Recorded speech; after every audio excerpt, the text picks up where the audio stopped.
বিসমিল্লাহির রহমানির রহিম। প্রিয় নেতৃবৃন্দ, সহকর্মীবৃন্দ, সকল সুবর্ণাতিথিগণ, আসসালামু আলাইকুম। প্রতি বছর মে মাসের এই দিনটি আমাদের পরিবারে আসে এক বেদনা বিধুর স্মৃতি নিয়ে।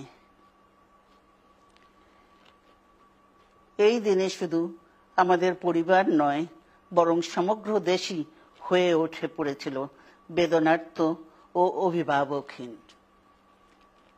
আমাদের প্রিয় মাতৃভূমি বাংলাদেশের জন্মের সাথে জড়িয়ে থাকা এক অবিচ্ছেদ্য নাম শহীদ প্রেসিডেন্ট জিয়াউর রহমান, যে চট্টগ্রাম থেকে স্বাধীনতার ঘোষণা করে তিনি এ দেশের সাথে তার নাম অবিচ্ছেদ্য করেছিলেন। সেই চট্টগ্রামেই এক সফল, সৎ, দূরদর্শী ও প্রকৃত দেশপ্রেমিক প্রেসিডেন্ট হিসেবে নিজের জীবন উৎসর্গ করেছেন। এদেশে গণতন্ত্র, স্বাধীনতা, সংবাদপত্র ও বিচার বিভাগের স্বাধীনতা, স্বনির্ভরতা ও উন্নয়ন এবং নিজস্ব জাতীয়তাবাদ সৃষ্টির অনন্য রূপকার শহীদ জিয়া, যে গণতন্ত্র প্রতিষ্ঠা আর সার্বভৌমত্ব রক্ষার লড়াইয়ে তিনি শাহাদাত বরণ করেছেন, সেই গণতন্ত্র নিরবচ্ছিন্ন যাত্রা আজও বাধাগ্রস্ত হচ্ছে প্রতি পদে পদে। খুব শীঘ্রই আমরা বাংলাদেশকে গণতন্ত্রে পুনঃপ্রতিষ্ঠিত দেখতে পাব।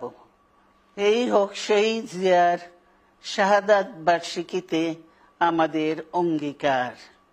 এই লক্ষ্যে সুশৃঙ্খলভাবে এগিয়ে চলার জন্য আমি বিএনপির সকল পর্যায়ের নেতা কর্মী ও দেশবাসীর প্রতি আহ্বান জানাচ্ছি। মনে রাখবেন, সবার জন্য গণতন্ত্র ও উন্নয়নের মাধ্যমে সকল সমস্যার সমাধানের যে রাজনীতি শহীদ জিয়া রেখে গেছেন, তা বাস্তবায়নের মাধ্যমে তার প্রতি শ্রদ্ধা জানাতে হবে। আমরা তার বিদায়ী আত্মার মাগফিরাত কামনা করছি। আল্লাহ হাফেজ। বাংলাদেশ জিন্দাবাদ।